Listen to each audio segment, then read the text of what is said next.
Vale, pues vamos a empezar. Es un señor con una próstata de unos 60 gramos de tamaño, con episodios sucesivos de retención urinaria, muy incómodo con sus síntomas urinarios. Y un PSA límite, pero se ha hecho una resonancia magnética que es normal. Así que vamos allá, vamos a empezar. ¿Tiene la fibra por ahí? Sí. Bueno, pues este sería un caso estándar. Bueno, ahí estamos. Se puede ver perfectamente. Voy a intentar enfocar un poquito mejor. Ahí se ve mejor. Bueno, ese es el borde del esfínter urinario externo. Entonces vamos a marcar,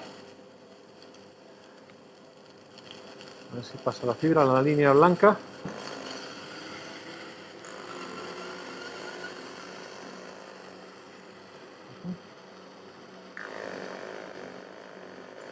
Justo al borde del esfínter urinario externo.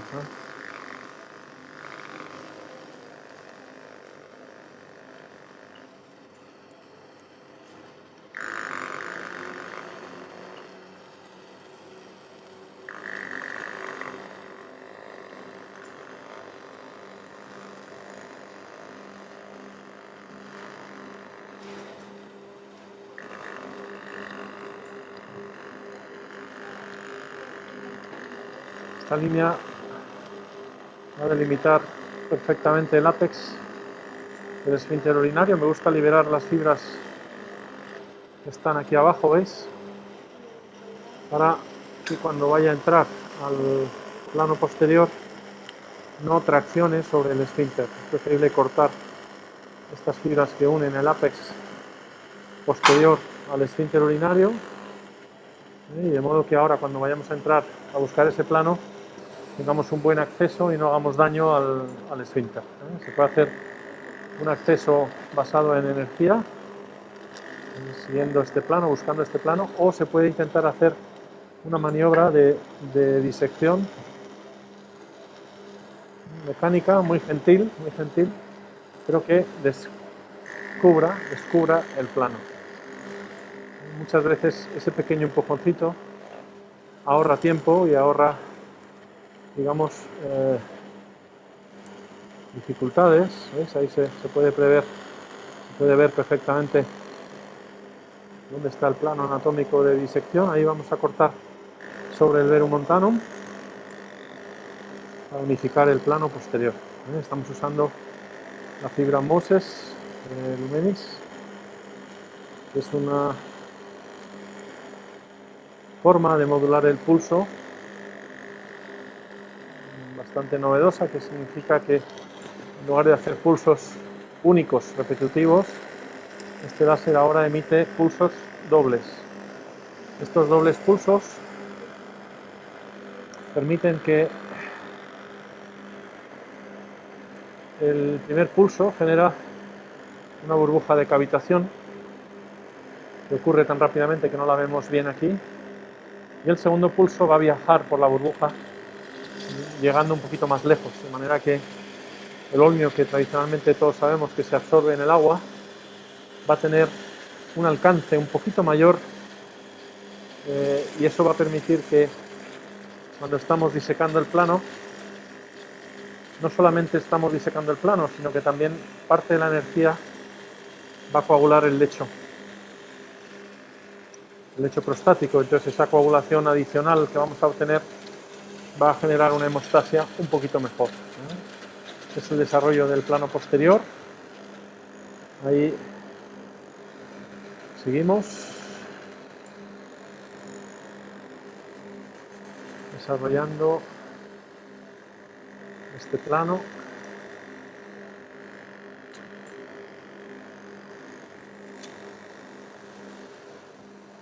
Siguiendo la línea de ataque, que es esta línea que estamos siguiendo, nos va a ayudar a reconocer cuál es el plano entre el adenoma y la cápsula. Vamos a desarrollarlo siempre con mucho cuidado y siempre valorando si lo que estamos haciendo es correcto o si tenemos alguna duda. Ahí vamos, eso es la línea media más o menos. Parece que estamos entrando en el bolsillo del lóbulo medio, que sería esta parte de aquí, donde en la parte baja del lóbulo medio, casi cercanos al cuello vesical.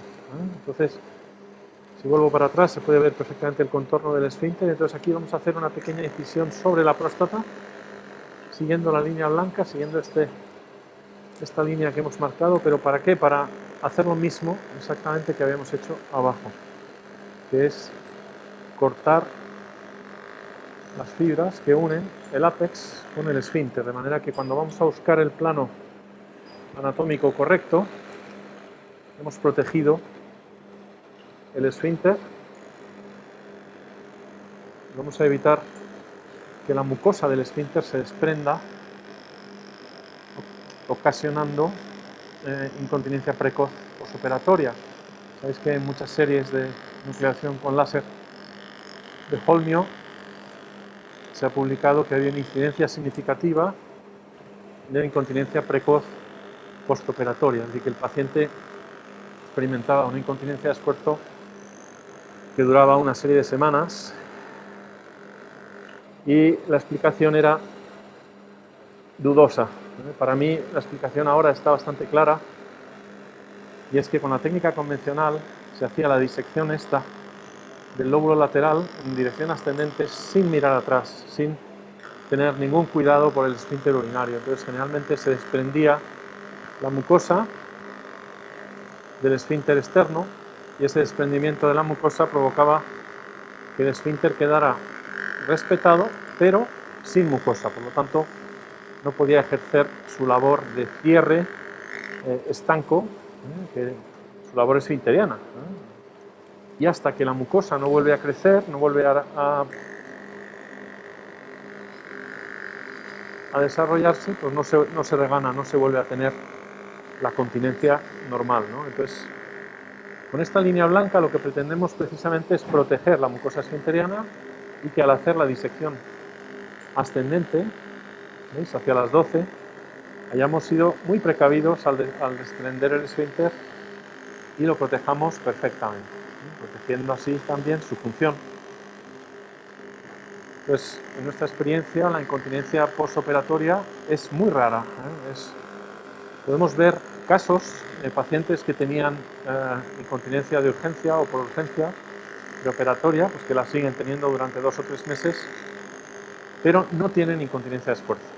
Es decir, que es un problema de una vejiga hiperactiva que necesita un tiempo para recuperar su funcionamiento normal, pero no es un problema de una lesión esfinteriana producida durante la cirugía. Tenemos ya muchos compañeros que han adoptado esta estrategia de liberación apical precoz con protección de la mucosa del esfínter externo, que reproducen perfectamente nuestros resultados. Por lo tanto, pensamos que es un problema resuelto siempre que se tenga la precaución de proteger la mucosa. Algunos líderes de opinión en la enucleación con láser también han adoptado esta precaución, y ahora es muy típico en los congresos, en las cirugías en directo, en las exposiciones, hablar de estos conceptos, que creo que comprendemos mejor ahora, y gracias a eso pues podemos aplicar esta técnica que sabemos que tiene unos resultados excepcionalmente buenos a largo plazo, que produce una desobstrucción maravillosa. Los pacientes son los pacientes más felices que yo he visto en mi vida, después de una prostatectomía, después de un tratamiento de su hiperplasia benigna de próstata.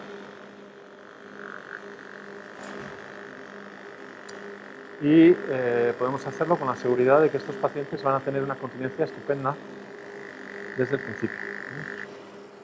La incontinencia, digamos, provocada por espasmos de vejiga es otro problema. Es un problema que hemos visto con otras técnicas también, que depende de una vejiga que tiene espasmos de alta presión que producen una urgencia, digamos, incontrolable en el paciente. Pero aquí sí sabemos que la vejiga suele en la gran mayoría de los casos, responder al tratamiento desobstructivo, cambiando su comportamiento y mejorando en ese sentido. Entonces, muchos pacientes que a lo mejor tienen urgencias muy molestas durante los primeros meses, después nos cuentan que aguantan perfectamente, que la urgencia se quitó. De modo que ahí yo creo que lo importante es explicarle al paciente que viene con ese síntoma ya en el preoperatorio: doctor, cuando me entran las ganas no me puedo aguantar, si me descuido, me meo encima, ¿no? Pues los pacientes tienen riesgo de que les siga pasando durante un tiempo después de la cirugía. A veces puede que incluso tengan una sensación de que han empeorado, en el sentido de que aguantan peor cuando tienen la urgencia, pero si se quieren curar, pues tienen que pasar por la cirugía, y luego quizás es muy importante apoyarles para que tengan tratamientos que alivien estos síntomas hasta que de forma natural cedan como consecuencia de la intervención. Mucho más raro es que se produzca una situación en la que la vejiga no cambia, en la que la vejiga no mejora y la incontinencia por urgencia permanece. Y son casos que a veces requieren otras técnicas de tratamiento adicional, como pues, de neuromodulación o de estímulo del nervio tibial, o inyecciones de Botox para mejorar la sintomatología. Realmente, cuando eso ocurre, son pacientes que han estado sufriendo estos síntomas muchos años, que han intentado evitar la cirugía a toda costa y que nos dificultan mucho nuestra labor de intentar ayudarles con esa actitud de rechazar los tratamientos, etc. Pacientes un poco pasados de rosca, con vejigas ya con cambios estructurales muy establecidos, en los que es muy difícil recuperar después un funcionamiento normal.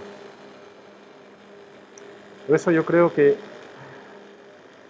la indicación de la cirugía debe ser acertada, ¿no? Yo creo que muchas veces los medicamentos ayudan a que los pacientes eviten la cirugía, pero a veces se paga un precio por eso, pacientes que aguantan con síntomas muy molestos, a pesar de tomar 2 o incluso 3 fármacos, y ya cuando llegan a la cirugía tienen una vejiga absolutamente destrozada, un comportamiento altamente anormal, donde ya nuestra capacidad de sacar la varita mágica y resolver el problema es mucho más limitada, ¿no? Es verdad que antes una cirugía en un paciente con una próstata grande implicaba una cirugía mórbida, una cirugía abierta, que podía tener complicaciones importantes, que claro, era lógico que tanto los pacientes como muchas veces los propios urólogos desaconsejaran la cirugía o no quisieran meterse a ella, porque la opción era muy invasiva y con mucho riesgo de complicaciones significativas. Hoy en día, con esta cirugía endoscópica, es posible operar a los pacientes con muy poquito riesgo, una recuperación muy rápida, y en ese sentido, pues hombre, no merece la pena esperar, no merece la pena posponer o evitar la cirugía, y evitaríamos también llegar a estos extremos donde la vejiga ya está muy deteriorada, pacientes con grandes divertículos vesicales, con cálculos en la vejiga, ¿sabes? Situaciones que podían haberse evitado de haberse tratado un poquito antes mediante una cirugía mínimamente invasiva, que requiere un mínimo ingreso, que supone una pérdida de sangre muy pequeña, etc. Bueno, veis que una vez que se ha liberado el esfínter externo, el resto de la cirugía es sencilla. Hay que seguir la línea de ataque, buscar cuál es el camino correcto. Ahí estamos llegando ya al cuello vesical. Se puede ver perfectamente la mucosa del cuello. Un vasito que sangra.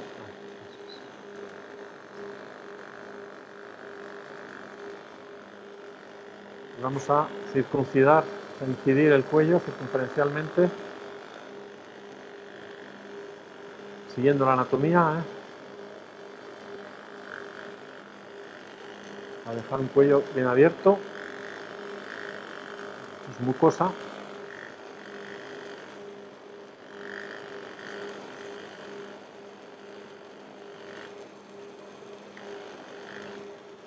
Vamos a ver dónde queda el orificio ureteral.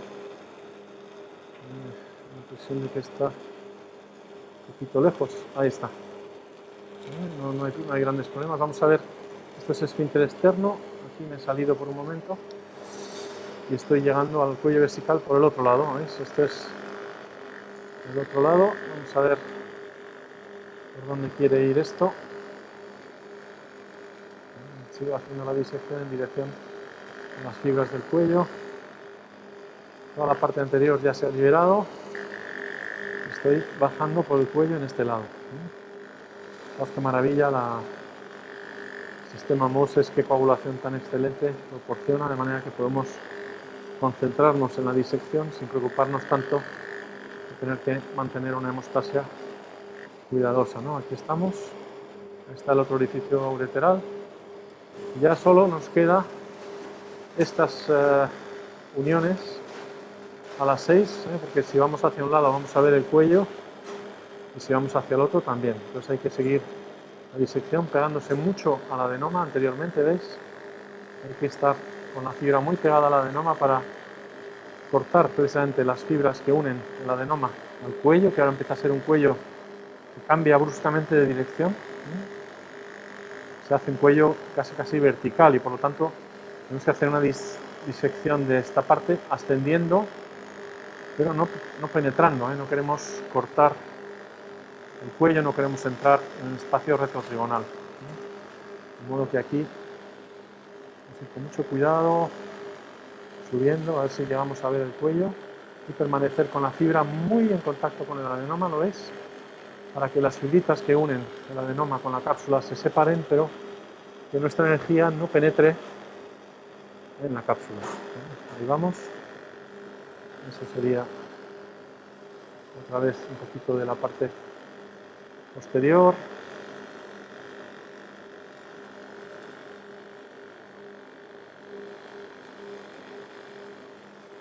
Estamos justo debajo del lóbulo medio, en dirección hacia el cuello vesical, a ver a dónde nos conduce esta disección.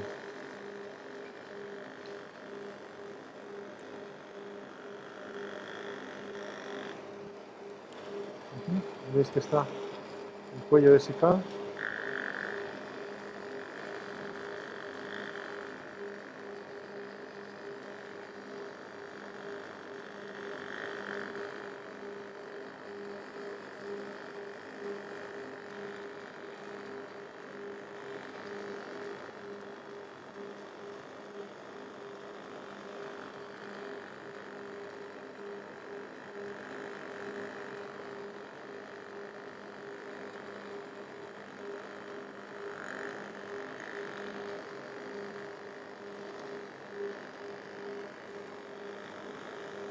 Muy gentilmente ganándole milímetros a la cosa, intentando ir de lateral a medial y de medial a lateral, siempre corrigiendo para estar muy cerca del adenoma. Ahí estamos llegando a la zona del cuello, vamos a ver, ahí está el cuello, una cosa del cuello.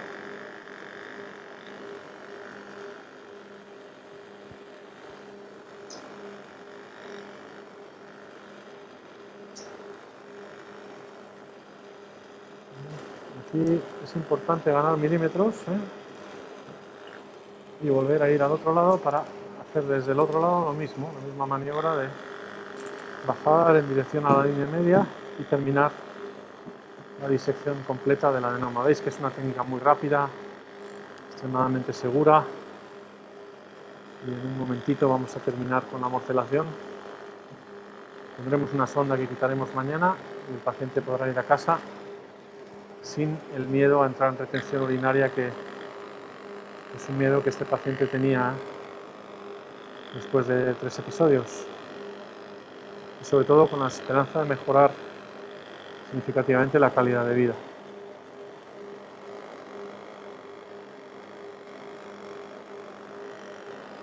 ¡Hala! Hemos terminado la enucleación. Voy a ver, fijaos el esfínter urinario, qué preservación tan excelente con su mucosa. Y este es el adenoma. Vamos a intentar negociar su paso a la vejiga, levantándolo, ¿veis? Y girándolo. Esfínter, fosa prostática, cara anterior, ¿veis? No quedan restos de adenoma por ningún lado. Y si queda algo, ¿veis? Como aquí, por ejemplo, pues se puede repasar. Es que eso muchas veces es posible. Nada, pero es nada significativo. Fijaos que la cápsula es muy finita. Estamos muy contentos. Vamos a morcelar. Vale, entonces para morcelar vamos a subir un poquito los sueros. Sí. Sí, pienso que sí, porque no es muy grande. Venga, vamos a cambiar el instrumento. Es muy importante que la persona que ayude en la cirugía sepa exactamente lo que hace. Para mí es un gran placer tener aquí a Nuria, que sabe un montón de todo esto. Y ya nos compenetramos como si nada, ¿verdad, Nuria? Y eso pues hace que el trabajo fluya y que el riesgo de problemas, complicaciones, etcétera, sea extremadamente bajo, Ahí estamos, me voy a poner debajo del adenoma. Me gusta tener el morcelador un poquito dentro de la vejiga para poder ver las esquinitas alrededor al lado, a los lados, lateralmente Si yo ahora me vengo aquí, por ejemplo, a morcelar, prácticamente tapo toda la pantalla con el tejido. Sin embargo, si meto el morcelador un poquito más dentro de la vejiga, tengo dos triangulitos negros a los lados del morcelador que me permiten saber que la vejiga está lejos. Eso me da mucha seguridad durante la morcelación.